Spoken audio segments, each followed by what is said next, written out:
خاطو waxay taagan tahay maamul laga soo dhisay base oo dadka deegaanka ku dhashay ay doonayaan ma jirto gudoomiye tuulo iyo degmo oo madaxweynaha khaato uu magacaabo dadka deegaanka degan ayaa intay shiraan oo sidaas oo kale u soo fariistaan soo doorto waxay khaato kaga duwan tahay maamulada kale waa sidaas waad ogtihiin mid baa loo soo magacaabaya hargeysa ka yimid booqdo loo magacaabaya ama garow ka yimid ayaa loo magacaabaya ceerigaabo waxba aan ka ogeyn hadduu doono dhagar qaba waxaan doonayaa qof kasta oo halkan fadhiya inuu yiraahdo ayaan khaato waa haddii aad khaato ayaan khaato oo joogta tihiin rag iyo dumar waa kala soocay ragga khaato ragga u dhashay gobolada khaato inta badan khaato way taageeraan laakiin khaato ma aha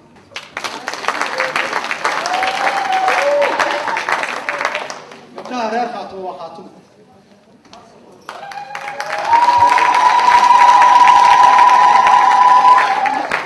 gabadha khaato oo inta mikrofon soo fadhiisato oo television soo fadhiisato khaato ma caydaa ma jiro waa rag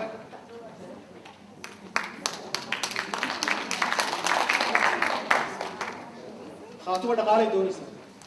ciidamadeeni dhaqaalay doonaya anigu waxaan leeyahay منافقين ما ونكسر وحاران لا تخاطب معي هذا الحين مسلوك أصعب وحاران لا ترى هذا محاول حلوق بواي وحلوق تلقنا هذا الحمد لله خاطب وين قد حي وين قد حيسا أي نقول ذلك تذكر شانيين دهول بدكن تذكر هلك بدكن الحمد لله كخير قاطع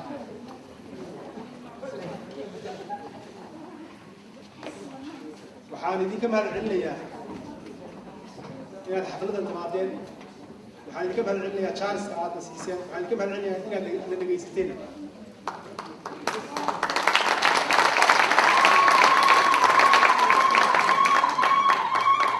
الحمد لله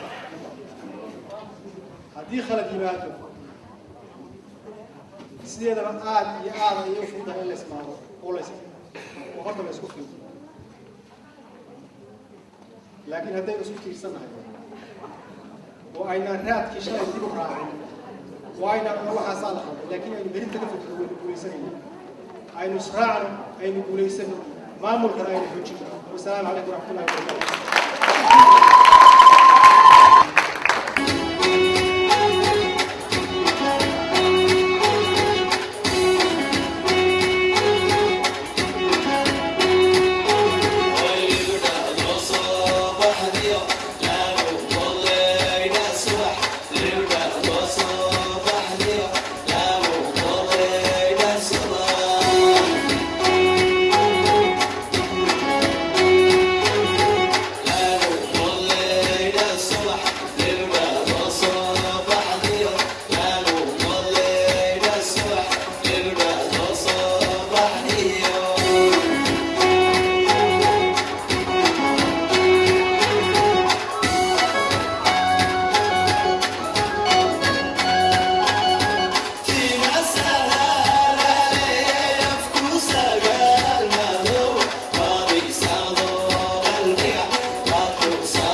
waxaan u yeedhayaa cabdirasaaq cumar cabaas waa abwaan yar oo da-yar bal aynu eegno wuxuu ku nool yahay waddanka Netherland abwaan cabdirasaaq cumar cabaas aad baan idin islaamayaa dhammaantiin kasoo qaybgalayaasha xafladan sanad guuradii khaatimo ee saddexaad waxaan doonayaa inaan halkan maxaan dhahay tix yar ka tiriyo oo maxaan dhahay weliba abwaan horeyay waad mahadsantiin waxaan doonayaa inaan idhaahdo horta reer khaatimo meel kastoo joogtaan maanta waxaan leeyahay reer khaatimo daafaad dunida meel kasta ka joogaan sanad guuro wanaagsan hambalyo ilaahay sanadkan sanadkiisa isugu keenkeeno wadankii inagoo nabada iyo dalkii nabada iyo gobolladii xora intaa kadib waxaan doonayaa inaan idhaahdo doonayaan ka hadlo gobonimadu waxay leedahay iyo maxaan dhahay ide wixii gobonimadii iyo micnihii dhaxalkii awowga iyo micnihii oo cidlabad iisii muuqday inuu sii dabargo-ayo marka waxaan leeyahay dhaxal looga tago ubad iyada ugu dheero waa dheema gobonimo aan kaa dhammaanayn dheeldheel laguma helo sahal laguma dhalin karo nin hurdaa ma dhicin karo kaan dhiig lahayn iyo dhaandhaan ma garan karo nin hurdaa ma dhicin karo dhallinyariya waayee dhammaantiin dadkaygow maxaad dhowranaysaan maad diididaanoo dhibka wada wadaagtaan gayigeennu waa hodan waa guri barwaaqo gaas iyo badrool leh godad malabku jiifaa gooni looga dhigayo ummaddeennu gurataa haddaan gaadhka laga qaban oo gaadis loo tumin gobonnimo sideebaa lagu gaari karayaa mid kalaa ku darsado nin baa lagu yidhi maxaan dhahay goormaad wax garataa markaasuu yidhi marka nawarku igu dhaco midna igu soo socdo nawarkii oo kugu dhacayo kiigana ugu soo socdo goormaad wax garataa nawarku kugu dhacayo marka hadda nawar wuu nagu dhacay haddayna reer khaatimo laakiin kan ugu soo socda waan ka baardegay waxaan halkan si gooniya uga salaamayaa dowlad goboleedka hadda madaxda xilka haysa cali khaliif galeyd iyo dowladdiisa cusub waxaan meesha ka maqleen maxaa yuusuf jaamac aad baad u mahadsantiin reer khaatimo meel kastoo daafaad dunida ka joogtaan mid kale aan ku darsado soomaali weyna soomaali weynta meesha joogta waxaan leeyahay wallaahi ma ogedin waddankii gumaysi dahsoon buu ku jiraa laakiin dhowaan wuxuu gelayaa mid dhaba waa layna dheerdheebiyey adigana qasax baa lagu dhahaa adigana qurac baa lagu dhahaa madaxeen iyo mijaheenun waxaa yeelaa adhisabo iyo kenya waxaanu yeelaynaa aad baa u mahadsantihiin wasalaamu calaykum waraxmatullahi wabarakaatu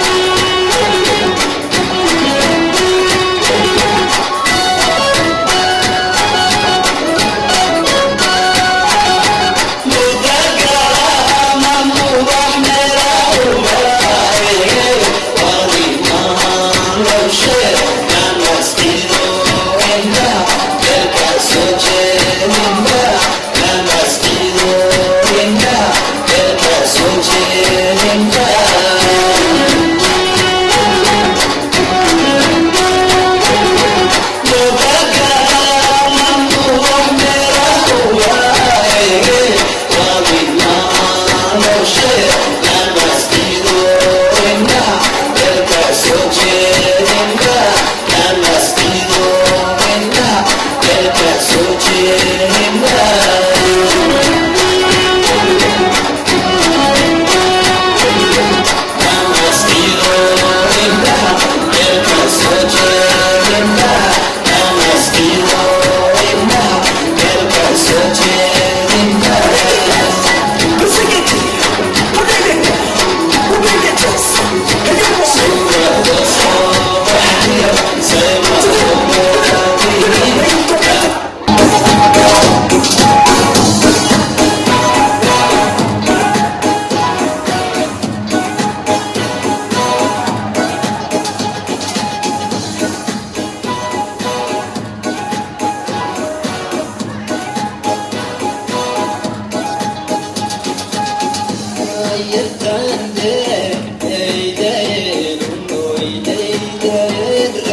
خاتم خاتم أنو لاتو ملك لعن الله متجرتو تذكي جواجرادو قف إلى هذي كرمتشيرو خاتم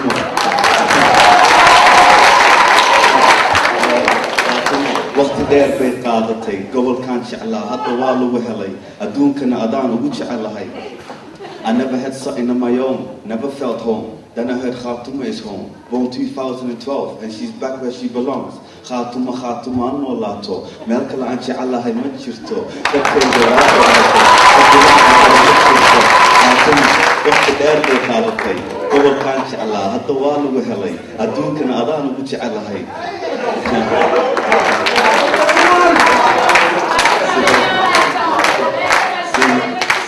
Khatuma was always there. See, Khatuma was always there. It always existed. But now it's official with the name and a flag stronger than ever before. And she's taking over the world. All the Bulbahante got something to die for.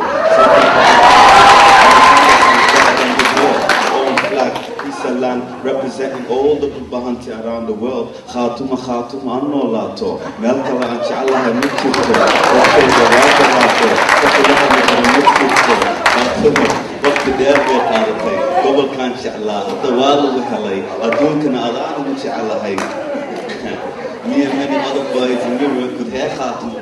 speaking to us, but we didn't know what it was. One thing for sure, Khatuma forever in my heart. And when she needs a hero, I'll be there next. I'll be next to her, dressed in black like Zorro. And anyone else has got no chance. I love peace. I love peace, but people like to speak. But Khatuma is gonna make it through the storm, hurricanes and earthquakes. One day you will see Khatuma proud, standing up like a soldier. Can you imagine your own territory, all your people, full of joy walking around? Khatuma, Melkala anchi Allah hay mutchirto, dadkayga waa garaato, qof ila hadli kara ma jiro. وقت دير بيت قادتي قبل كان شعلا حتى والله بحلي أدونكنا الله يجعلها هاي وأبوان ربحوما أبوان قبيات باتقانين تاكيس واريان خاتمو دليران بربا كدايا دوتو عالك الصوماليين وغل أهوية آديا قوميسا مدحدا ككلة من دغلك بلجيمكا جيرماني إيطالي iyo Netherland dhammaan waa idin wada salaamayaa iga raali ahaada mudane Ibrahim gudoomiyaha jaaliyadda Khartoum State Europa of International dhammaantiin walaalayaal inta martida ah joogta Khartoum State inta ka joogta dhammaantiin waa idin wada salaamayaa anigoo ku hadlaaya magacayga iyo magaca xisbiga tayo guddigii oo dhan xisbiga tayo waa fadhiyaan way soo sharfeen maanta munaasabadan Khartoum sanad guuradeedii saddexaad waxaan meesha ka marnayn bahda saxaafadda iyaguna aad iyo aad baan u salaamayaa waa idin soo dhaweynayaa dhammaantiin anigu hadda waxay ii noqotay joogto weligayna intaan noolahayna waan ka soo qaybgeli doonaa Khartoum State iyadoo SSC ayaan la aasaasay maantana ilaahay baa cimrigayga igu simay iyadoo maamul goboleed ah maamulka Khartoum State run ahaantii aad iyo aad baan ugu faraxsanahay inay sanad guuradeedii saddexaad maanta la marahayo dadku waxay isweydiinayaan islaamtan maxay maalin walba u taagan tahay Khartoum State oo ay taageeraysaa dad badanna ay igu qabsadaan waliba xafladahooda oo aynan iga haystaan Khartoum State bay la jirtaa darteed kuma cusmayna xafladayna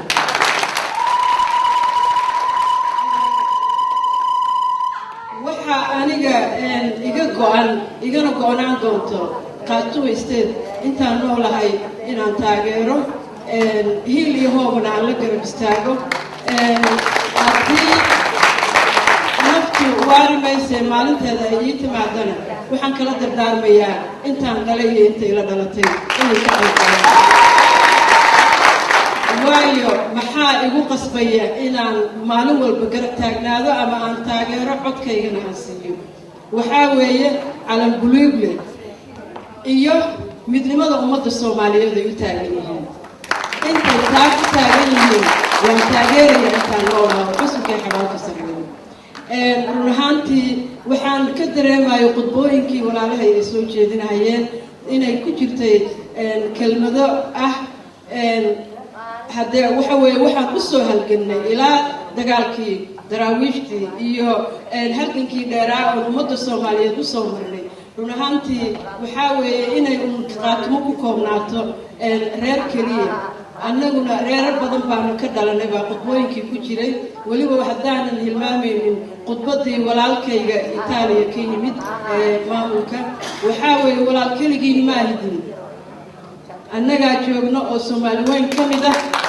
inta badan caawa Soomaali weyn ka mid ah haddii la tiriyo oo hadda la tilmaamo la tiriyo Khartoum iyo Soomaali weyn baa badan inta fadhida waxaa la idinku raacay oo la idinku taageerayo waa waxa aad qabateen niyadiina aad cadayseen mowqifkiina aad cadayseen baa la idinku taageeraya abadana sidaa haddaad ku taagnaataan waa la idin taageeraya waxba ha dareemina xubno dhinacyo kala aaday ama shaqo doontay walaalayaal iska daaya hadalqaadkooda tan aad qabateen baa ka muhiimsan oo aad u taagan tihiin tusaalaad u noqoteen xubno badan ama gobollo badan oo Soomaaliyeed tusaalaad u tihiin waad adkaysateen hawl baad qabateen cid idinku taageertayna ma jirto waan ognahay annagu taas waan ka warhaynaa madaxweyne iyo shir baad fariisateen oo geed hoostiisa aad ku doorateen waa idinla soconnaa gubaabaan siinaa ama dadkaan ku dhalanay ama kuwa kale ee saaxiibadeenna waa siinaa tusaalaan waxaan idhaahnaa warbal Khartoum fiiriya waxaan idiin sheegayaa in gobolka Gado Garbaharey inuu shir ka socdo walaalayaal waa tusaale aan ku qaadanayno Khartoum taa ogaada dad badan baan idinku dayan doonee ogaada oo aan weli hadda heshiis ku ahayn waxyaabo badan oo ka dhaxeeya ummadda Soomaaliyeed waxaan naga dhaxeeya waa midnimo naga dhaxaysa taasaan ku dhimanaynaa oo ku waaraynaa oo ku jiri karnaa waxaan nimadeynahaya ayaa naga dhexeeya dhul baan la midaynaya codkii iyo afkii baan la midaynaya diintii baan la midaynaysa midabkii baan la midaynaya meel aan ku kala harayno ma jirto xoogaa yar oo dagaale oo dhacay waa ka dhacay adduunka oo dhan dagaal sokeeye heshiis maanta meel fiican bay hadda maraysaa dowladdii hadda ku-meelgaarnimadii waa laga baxay dowlad baan haysanaa waxyaabaha imaan doona oo hadda ah waa maamul goboleedyadii iyo axsaabtii waxa meesha anigu maanta hadda guddoomiye ku-xigeenka xisbiga tayo aan u ahay waxaan hiigsanayaa inaan ka haro laga tanaasulo aan u horseedo ummadda soomaaliyeed iyo dhallinyarada in qabiil iyo isqabqabsiga halkaa ku haro xisbiyaa loo kala baxayaa qabiil kasta qof walba waxa weeye xorriyadiisa la gaarsiiyo walaalayaal khudbo dheer uma aanan istaagin mar walba waxaan ugu hambalyeelayaa xafladda caawa oo ku baaqanaysaa xisbiga tayana magaciisa waxaan ku leeyahay walaalayaal hadde ilaahay iyo maaragtay khayr ha idin siiyo dhammaantiin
runtii qof kasta ah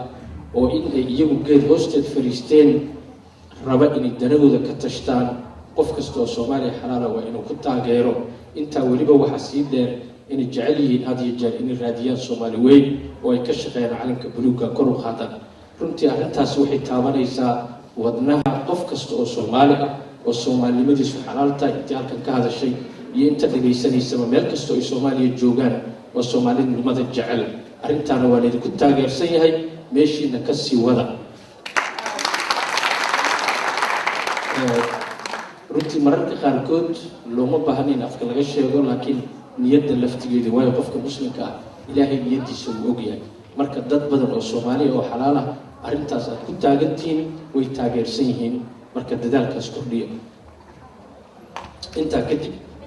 walaalayaal aad iyo aad u mahadsantiin dhammaan dadka sharafta leh ee meesha fadhiya mar kale waxaan idin leeyahay habeen wanaagsan yaari qogooyin hadal waxa la yiraahdaa aan hadal looma hadlay hadal ma aray baa loo hadlaa waxaan ka xumahay wax alla wixii aan dhihiraa waa la xabad ka hartay lama arko munaasabadan wixii aan ka sheegi lahaa balse dadkii baan ku sii kordhinaya intii ay yiraahdeen marka ugu horeysa waxaan soo dhaweynayaa jaariyadaha kala duwan ee Khaatume State ee xafladda ka soo galay marka ugu horeysa waxaan leeyahay saaxiibayaal niyad iyo saaxiibnimo iyo kalsooni ku soo dhawaada aniga oo aan magacyo iyo hebel dhihin midda labaad waxaan aad iyo aad u soo dhaweynayaa oo u salaamayaa anigoo aqoonna u leh shakhsiyadiisa iyo qofnimadiisa madaxweynihii hore ee Khaatume State Maxamed Jaamac Yuusuf Indhasheer Maxamed soo dhawow madaxweyne aad baan ugu faraxsanahay waxqabadkaagii hadaa annagu banaanka qofku markuu isagu hawl ku jiro isma oga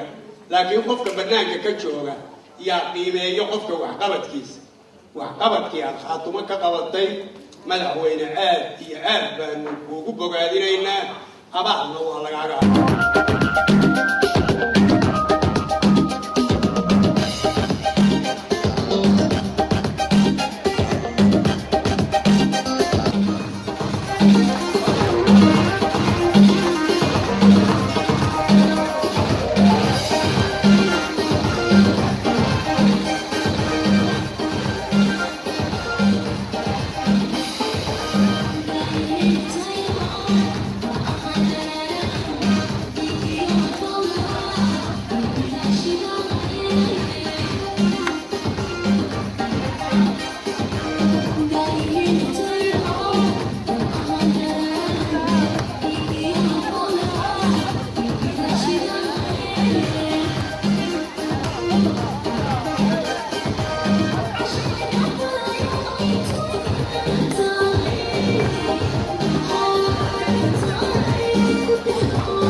Toso isku tiirsadayay hadbakiina taagdarane taageero weligine Soomaaliyay toso isku tiirsadayay hadbakiina taagdarane taageero weligine Soomaali ha noolaato Khaatumo ha noolaato SSC ha noolaato shacabkeedu ha noolaadeen Soomaali ha noolaato SSC ha noolaato Khaatumo isteed ha noolaato halgamalayaasha iyo daraawiisha reer Khaatumo oo ugu horeeyo Maxamed Yuusuf Jaamac Indhasheel waxaan leenahay aad baad mahadsantihiin soo dhawow sacaadatul wasiir ku xigeen waan idin salaamayaa waxaan doonayaa halkan inaan ka salaamo madaxweynihii Khaatumo oo si sharaf leh oo dimuqraatiga oo maxay ahayd waxgarad ah xilka u wareejiyay sanadkii dhaweydayna soo dhaafay anigu goobjooga ka ahaa aad iyo aad baan u salaamayaa hawshu soo qabtay in badan baa laga dhawaajiyay in badan baa lagu mahadnaqay in badan baa loogu mahadceliyay waan ku raacsanahay waad mahadsantahay madaxweyne waxaan ku leenahay waan ku baahanahay wali hawsha halkeedii way socotaa hawshu ma dhamaan waan ku baahanahay haday tala tahay haday wax qabasho tahay haday maxay ahayd toy hawlshi loo baahnaa ee wadanka lagu xirayn lahaa wali wuu socdaa waad mahadsantahay halkan waxaan doonayaa inaan ka salaamo ururada ummadda Soomaaliyeed ee hadiyo goor nagu sharfa maxay ahayd ka qayso qaybgalkooda xalfadaha Khaatumo iyo shirarka Khaatumo meel kastaba aad iyo aad baan idin salaamayaa walaalaha iyaga Soomaaliyeed sidaad horeba u sheegteen kuba soo noqonayo Khaatumo waa midnimo waxa weeye Soomaalinimo waxa weeye Soomaalka buluuga ah hadalka iyo daraawiishtii iyo awowayaashii iyo wixii lagu soo koriyay ee nala ku ababiyay maanta ilaa maalintaanu dhalanay ma doonayo inaan ku soo noqdo rag badan iyo dumar badan iyo gabdho badan iyo dhalinyaro badan ayaa ka dhawaajiyay dhaqan iyo hidada Ilaahay uu noo siiyay ummadda Soomaaliyeed annagoo ka xigsanayno guulaha afraha badan aynu intaasoo qaran u soo marnay oo ay tahay dhaxalkeennii haddana gobollada Sool iyo Sanaag iyo Cayn lafahoodii dadkii u soo dagaalamay gobollada Soomaaliya weli lafahoodii baa ku aasan gobollada Sool iyo Sanaag iyo Cayn waxaan doonayaa oo kale salaantu way fara badan tahay laakiinse waan soo koobayaa jaaliyadaha caalamka ee khaatumo ibraahim axmed muuse raalliga ahaw oo aad iyo aad uga soo shaqeeyey ama iminka uga shaqeeya horumarka iyo maxay tahay waxqabadka khaatumo hawl aad iyo aad u weyn ka soo qabtay deegaanadii sool sanaag iyo cayn aad iyo aad ayaan u salaamayaa aad iyo aad baan uga mahad celinayaa waxaan leeyahay sida awdal maakhir maamulada aan walaalaha nahay mataanaha nahay wax badan aan isla soo marnay taariikh darwiish baa laga hadlayay iminka aanu taariikh badan isla soo marnay ilaa gobonimadii Soomaaliya ilaa intii ka horeysay ilaa burburkii ilaa dhibaatooyinka lagu hayo gobolada waqooyi oo iyaga si gaar ah u saameeyay sida anaka noo saameysay aad iyo aad baan idin salaamayaa guushiinu waa guushayadu waa guushiina waanu idin barbar taaganahay isku dambaynu nahay isku jeedaynu nahay Soomaalinimo iyo calanka buluuga mar labaad iyo mar saddexaad kaasayna ka dhaxeeya kaasana ku wada shaqaynayna inta markaa ka gudbo waxaan doonayaa inaan idin sheego ummadda Soomaaliyeed kuwana taageersan iyo shicibka reer Khaatumo waxay ku shaqaynaysay intaas oo sanadood ilaa SSC loo aan idhaahdeen waxay ku shaqaynaysay shicibkeeda dal iyo dibadba waxaan idhahayga ku soo arkay hablaha reer Lascaanood oo ku takoobaad ee hilib leeyay muumada iyo hilibka askarta u geeyaan lacagtana way keenaan kuwa dukaamada leh daahiyada iyo kuraasida aanu saaxiibay ku fadhiday iyaga noo soo diray ma garateen kuwa ka shaqeeya suuqa khudradda raashinka iyo bariiska iyo khudradda iyo basasha iyo baradhada iyaga loo geeni jiray ma garateen waxaas waa shicibka reer Khaatumo ee gudaha ku nool kuwa dalka ku noolada waxay sameeyaan waa taqaaniino iyaga lacagtu ka timaada inta badan taas waa run waxaan walaalayaa doonaya inaan idin yiraahdo hadaatiin reer Khaatumo ama dadka la taageersan dhaqaalaan u baahanahay aanu maamulka dhaqaala loo baahan yahay dhaqaalaynu u baahanahay maamulkoonu ku shaqeeyo horumar iyo daafac iyo dhaqdhaqaaq iyo hawsheena halkii ka sii wadno haddii dhaqaale jirin waxba lama qaban karayo taa waxaan doonayaa inaad ogaataan dadka qaar baa leh maxaa shaqo loo hawlgali waayay hawlgalku wuxuu imanayaa marka dhaqaale la helo intaasoo sanadood baynu soo shaqaynaynay hayna khasaaraynina maalin kula waxaan ku fekeraa haddii Khaatumo waan ogahay Khaatumo waxay gaadhay heer ay weligeed dib u soo noqon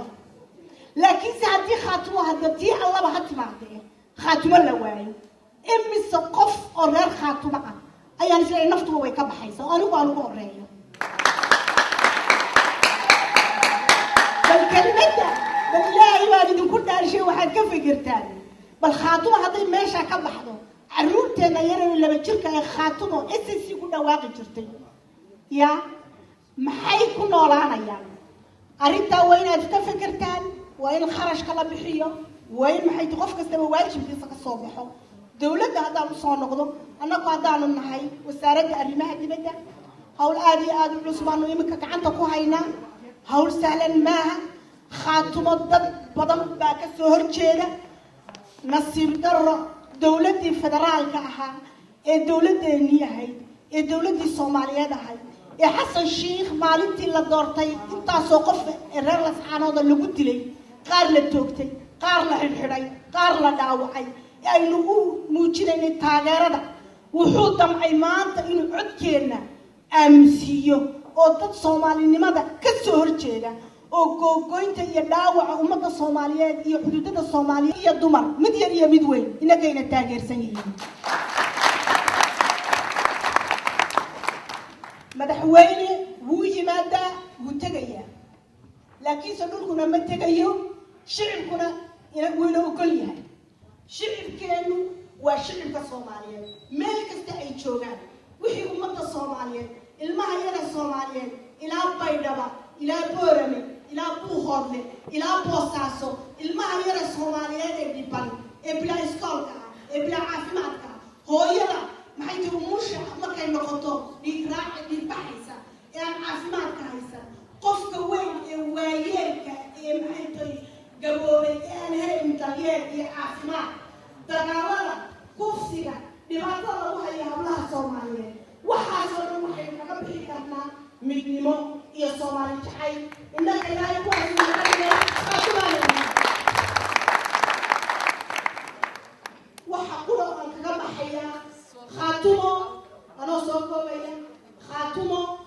hawsha iminka looga baahan yahay waad ogtihiin waa sidii loo xarayn lahaa waddankeena nasiib darrada waa wax cajiiba waa xujo waad ogtihiin maamulka bari galbeedkayna ka xigaan lascanood ilaa meel yaroo lascanood u dhowo 10 kilo gambadho la yidhaahdo ma dhaafsana laamigay saa u taxan yihiin meel kale ay joogaan ma jirto maamulka la yidhaahdo puntland nasiib darro waynu ku khasaarnay walaalaheen weeye dad soomaaliyeed weeye soomaalida ka go-aan may doonaynin taasaynu isku raacnay nasiib darro waxay inoo noqdeen cadow labaad laakiinse mid baa cajiiba meel allaale meelay ka taliyaan iyo meel calankoodu ka taagan yahay iyo meel askari u joogo iyo meel oday maxay tahay iyaga ka yimi u joogo midna ma jiro haddana way sheeganayaan deegaanadii waxaan anigu odhan lahaa anigoo xagga diblomaasida lay doortay oo aan diblomasinimada ka tegayo xaqiiqda sheegayo bari dhaweyd ka imi waxaan odhan lahaa taasi waa lugooyo wax kale maaha lugooyadaana la ka daayo waxaa wax ka weyn baanu sidnaa midnimadii soomaalidaanu sidnaa khaatumo waa soo koobaya diiriyow raalliga ahaw khaatumo iminka arrinta ugu horeysa waxa weeye ummadaha soomaaliyeed ee na ogol hadday tahay maamulka jubbaland hadday tahay maamulka ka taliya hiiraan hadday tahay maxay hayto jubbooyinka dhexe weliba dhulkaa ma kala qaanidaan waxaan jecelahay inaan tago hadday tahay dadka walaalaheena aynu aada iyo aada isugu wanaagsan dadkaasaynu uga baahannahay inaynu la xidhiidhno inaynu la tashanno inaynu isku cod noqonno inaynu xaqoodiina kula doonno xaqeenina ay nala doonaan taas waa ta kale ummadda reer khaatumo waxaa la doonayaa 2 meelood bay dhibaata ka jirtaa qof kasta oo reer khaatumo ah inuu reerkiisa ama adeerkii ama aabihii kii dalka joogayna uu telefoon kula hadlo ka halkan joogana uu la xidhiidho waxaynu u baahannahay haddaynu reer khaatumo nahay reer waxba inooma tarayo meella kuma gaadhayno inaynu hore u soconno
waxaan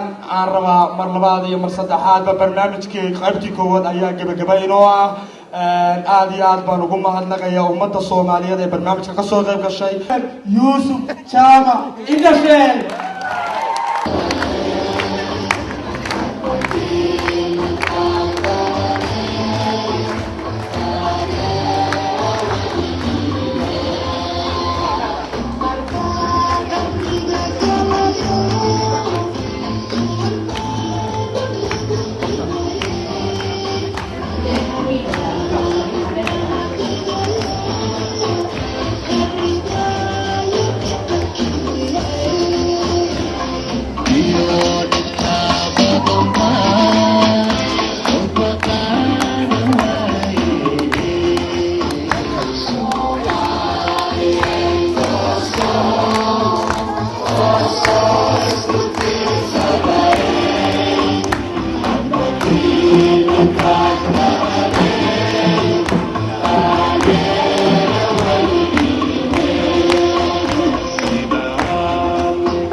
jaaliyadaha reer khaatumo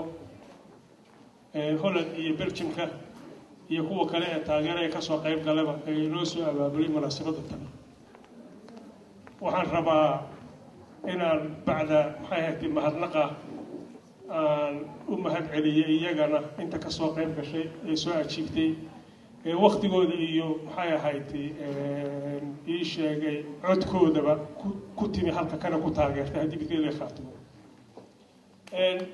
maxay ahayd haddaan intaa ka gudbo mahadnaqa ah wasiir ku-xigeenka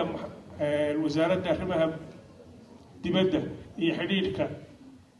iyo iskaashiga caalamiga iyo jaaliyadaha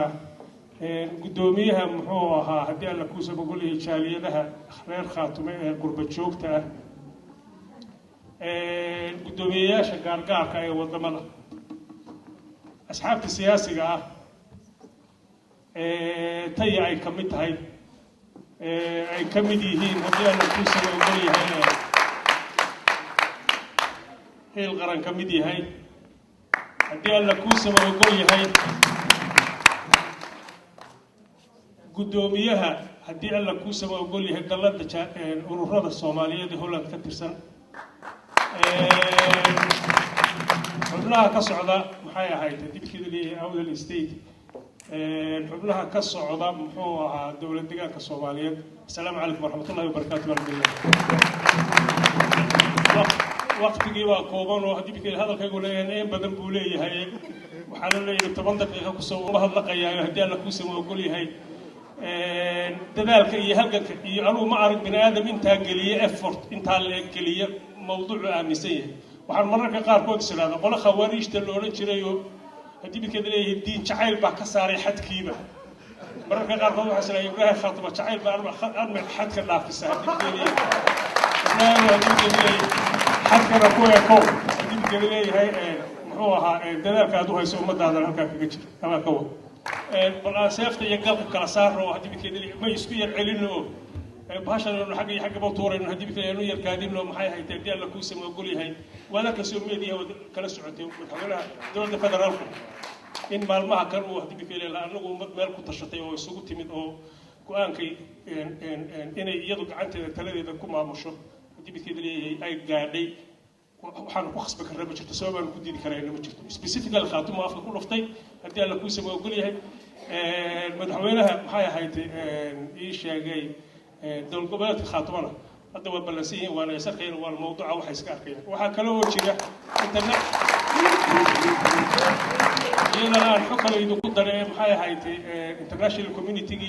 iyo dowladaha dariska maxay ahayd daraha Soomaaliyeed daneeya intaba way isarkeen hadii madaxweynaha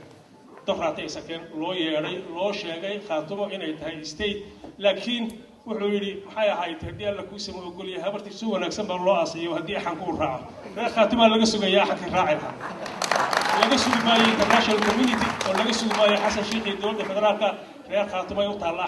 حنكنا وهلك وزير الدكان اللي سيا لسعانه ولا سعانه ثريتي حنكون راعيها أنتِ كلا صور دماتة هدي بكرة لا سعرت عن كهين تدوية فاتحكوا بغلان ميس وأقول لك هاس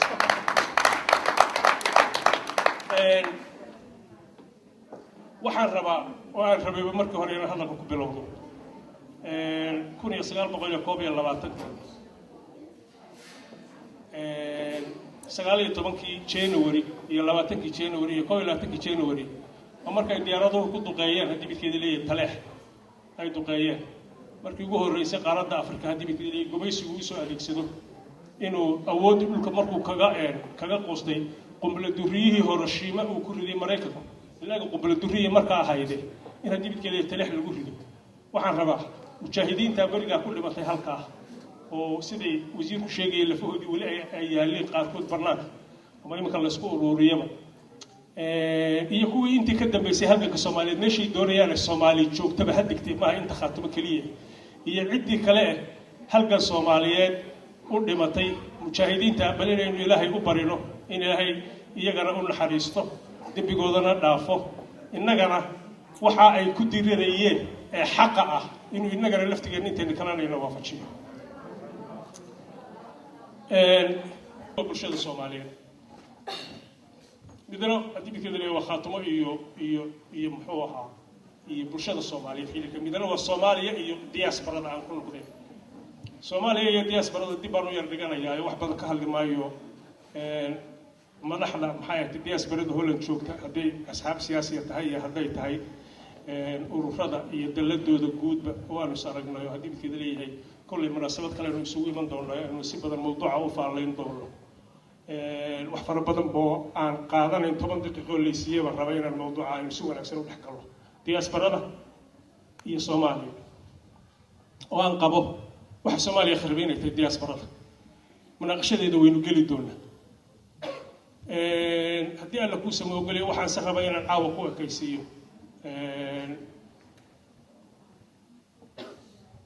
midnimada Soomaaliyeed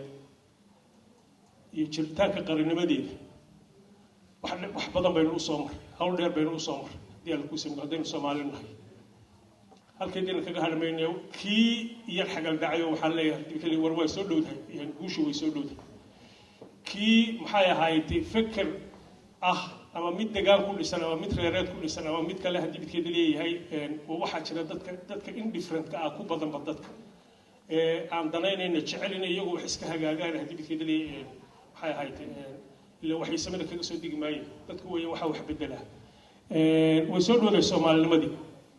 laakiin waxa wax bedela waa bini'aadamku sida hadeer baa u sheegay inaynu qof walba meesha uu joogo kaga qayb qaatay inay Soomaalinimadii la yaqiinay waa iyo mid kaba sii wanaagsan tiyo aynu imika cilmi u baranay haddii bidka leeyahay dhaqamo kale iyo kaljar kale aynu wax ka kororsanay aynu u baranay oo aynu haddii bidkeeda leeyahay dhaqaale intii ka badan u helay oo horumarka dalka ka socda dawada aragtaan Soomaaliya waxay marayaan inay qaarkood billionaires ay noqdaan haddii bidkeeda leeyahay dhood ba YouTube ku arkay sidii James Bond gaarigii mar badda galiyay mar dhulku galiyay Soomaaliyeed muxuu ahaa dawladda cusub haddaynu halkaa ka gaadhay waynu haddii alla ku soo ogol yahay noqon sidii habartii tiri kama uusan dhali waayey islaantii aan ilaahade raalli ahaado kama uusan dhali waayey ninka feeraha leh inagoo waay aragnimada iyo aqoonta leh haddii bidkeeda leeyahay kamayna dhali waayin Soomaali hagaagsan mayna abuuri kari waayin waynu abuuraynaa waxaynu u abuuraynaa waxa weeye meelaynu carruurteena qoladeena tan soo qaxday markii hore ee la lahaa waa labeentii ee la lahaa haddii alla kuu sameeyo ogoli markaynu nimid carruurtii dhiganay iskuulla aynoo galeen ee inagii qabowsanay oo xabadii ayna naga dul yeelin waxaynu bilownay inaynu dib ugu noqono meesha waxba inaynu wax ku kordhinay ahayd Sheekh Maxamed ayo kii lahaa ninkii lahaa shayman iyo haddii bidkeeda leeyahay Sheekh Maxamed Idris Soomaaliya qurba joogay shaymanas kamid baan qurba joogtay sawirad garteen ma dalka sida waynu u dhaamin karnaa waynu u dhaamayna وقد حقنا كبلابين وحنا كبلابين إنه خاتمه هيلين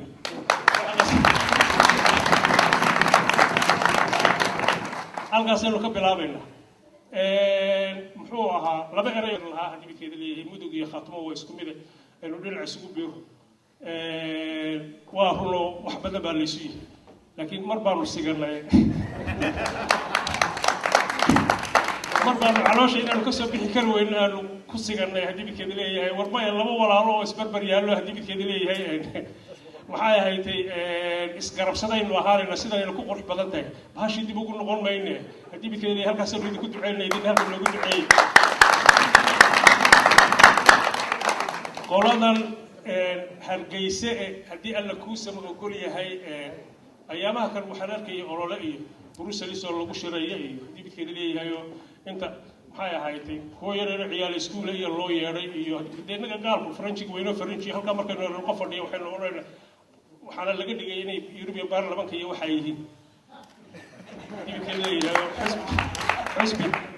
mid ka tirsan xisbiga maxay ahayd dibkeeda leeyahay qoladan xaq jirka ee Ingiriiska oo la keenayo dibkeeda leeyahay halkaas ama kaas waxa laga soo shaqeynaya maxay ahayd genocide lagu sameeyay midri Asia dibka uma yan kala maqneen wasiirkoodii hore arrimaha dibadda iyo mid ka imika jooga iyo kuwa kala iyaga waxaan oranayaa oo dibkeeda habar dhal weyn aan ku waalatay lagu heli maayo aqoonsiga sida soo galateen ma laguma helayo aqoonsigiinu waa Soomaali war Soomaali baa tihiin taariikhda hadii bidkeeda leeyahay anigu imika buug baan wadaayo qorayaayo hadii bidkeeda leeyahay ilaa iyo 1884 hadda igu dhashay buugga qoristiisa كوني سيدات بقولي سيدات تاني أفريقي وقوي قلبه هديك اللي أهمه يثبت بدله الدولة الصومالية هل كان كي حياة هايتي قال لا ديرك يحرم الدونك دولة دي الدنيا كده بيمرك حرية القاضي مقام كي كجتشرين ماذا عن أورورنا يوم مقال يوم مقالبله وأبلا إن المدة الصومالية دي عالم قبل الصهر لهم وحن لا صومالي باتهين صومالي بعد وحكوتهين دنتيم وحكوتشتا صومالي نمو أي كوتشتا هدي بكذا ليه وإيمانيان وإنه برلن وهدي بتكيد ليه هي محوها نبض بكل إيمانيان وليبة سومالي لك من نقوليان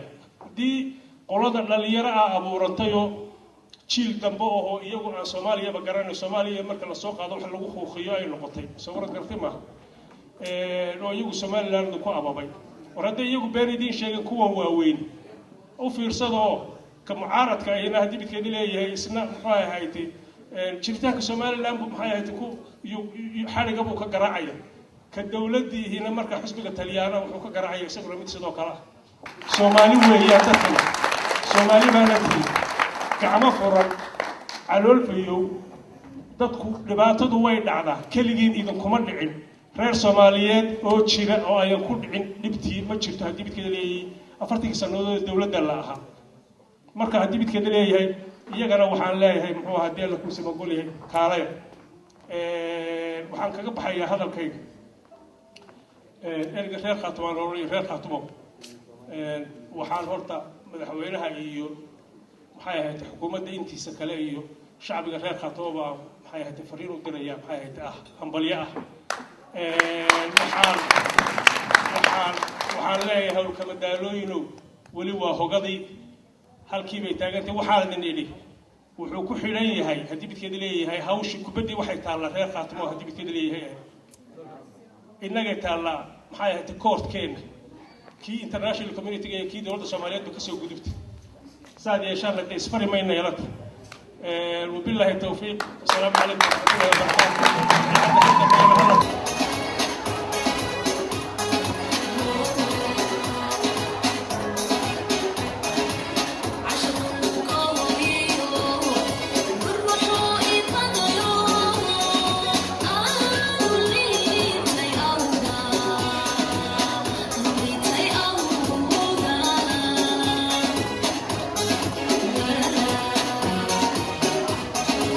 عشق القوي والروح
Thank you.